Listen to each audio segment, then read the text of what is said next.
գործողությունները մեկնարկեցին հենց Բարգավաճ Հայաստան կուսակցության, այսպես ասած, թիրախավորումից հետո ընդդիմությունը ցույց տվեց, որ այս հարցում միասնական է։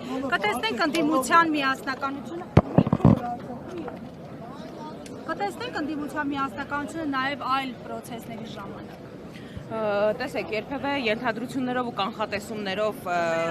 չեմ առաջնորդվել, այս դեպքը եւս բացառություն չի լինելու, բայց ամենայն դեպս մենք հունիսի 7-ին հաջորդած ամբողջ ժամանակահատվածում տեսել ենք, որ ընդդիմությունը բավականին կառուցողական ու համակարգված միասնական դաշտում աշխատանքներ է տանում,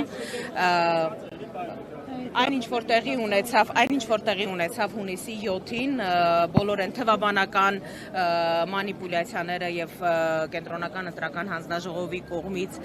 իրականացված աճպարարությունները, որին ականատես է եղել ցավոք սրտի ամբողջ քաղաքակիրթ աշխարհը, որովհետեւ մենք շատ հաճախ այսպես ներքին լսարանի, ներքին օրակարգից ստանում ենք տարատեսակ գնահատականներ, ահազանգեր, բայց իսկապես ես որպես հայ մարդ, որպես Հայաստանի Հանրապետության քաղաքացի մարդկանորեն ցավ եմ ապրում, երբ նաև տարբեր միջազգային կառույցներից, արտերկրի ներկայացուցչություններից եմ լսում Հայաստանի կոնկրետ այս պարագայում ոչ ժողովրդավարական եւ ոչ լեգիտիմ ընտրությունների անցկացման գործընթացի հետ կապված։ Հիմա այս դեպքում այո, տարբեր ընդդիմադիր քաղաքական ուժեր, մասնավորապես խոշորագույն ընդդիմադիր քաղաքական ուժեր, միասնական օրակարգով դիմել են Սահմանադրական դատարանին, Բարգավաճ Հայաստան կուսակցության հայցը առանձնանում է նաև նրանով, որ բացի ընտրությունները անվավեր ճանաչելու պահանջից մենք նաև դիմել ենք մանդատների վերաբաշխման գործընթաց իրականացնելու համար, որովհետև Սահմանադրական դատարանին վերապահված է այդ գործառույթը եւ եթե այդ 3 ընտրատեղամասերում ընտրությունների անվավեր ճանաչման գործընթացը հակասահմանադրական ճանաչվի, ապա ավտոմատ կերպով իրականացվելու է մանդատների վերաբաշխում, բայց կրկնում եմ, որ այստեղ խնդիրը բացարձակ ու ամենևին բազմիցս ասել եմ, բայց ուզում եմ եւս մեկ անգամ կրկնվել, որ խնդիրը ամենևին մանդատներ ձեռք բերելուն չի վերաբերվում եւ բացարձակապես Բարգավաճ Հայաստան կուսակցության ներկայությունը խորհրդարանում ապահովելու համար չէ այս պայքարը։ 3 ընտրատեղամասերում ընտրությունները անվավեր ճանաչելու գործընթացը բազմաթիվ հակաօրինական ու հակասահմանադրական դրսևորումներ ունի, մասնավորապես եթե այս մասով Սահմանադրական դատարանը դրական որոշում չկայացնի, ասել է թե եթե կոնկրետ այս տեղամասերում ընտրությունների արդյունքները անվավեր ճանաչելը հակասահմանադրական չորակվի եւ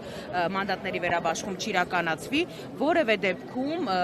իշխանությունը կաշկանդված չի լինելու, ասենք օրինակ հաջորդ արտահերթ կամ հերթական խորհրդարանական ընտրությունների ժամանակ, օրինակ 50 տեղամասերի ընտրությունները անվավեր ճանաչի նույն սկզբունքով, այն տեղամասերի, որտեղ արդյունքները իրենց չեն գոհացնի եւ որոնք որ կրկին անգամ կունենան էական ազդեցություն ընտրությունների ելքի վրա, կրկին անգամ անվավեր ճանաչեն, որտեղ եթե սա իրենք մարսեն, այս տեղամասերում ընտրությունների անվավեր ճանաչման գործընթացը մարսեն, ապա կարծում եմ որևէ դեպքում սա շատ վատ նախադեպ է լինելու հաջորդող բոլոր ընտրությունների համար։ Ես առավոտյան ասել եմ, ուզում եմ եւս մեկ անգամ կրկնել, որ ամեն դեպքում, ինչպես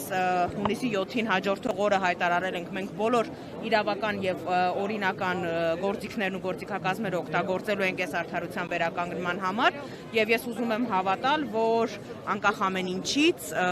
արդարությունը դեռևս վերջնականապես չի մահացել Հայաստանի Հանրապետությունում։ Եթե Սահմանադրական դատարանը մերժի միջնորդությունները, ըստ էության ինչ քայլեր եք ձեռնարկելու։ Տեսեք, մենք նման օրակարգ այս պահին չունենք եւ նման քննարկումներ չունենք հաջորդող քայլերի հետ կապված, որովհետեւ մենք սպասում ենք հուլիսի 4-ի Սահմանադրական դատարանի որոշմանը։ Ինչ որոշում կկայացնի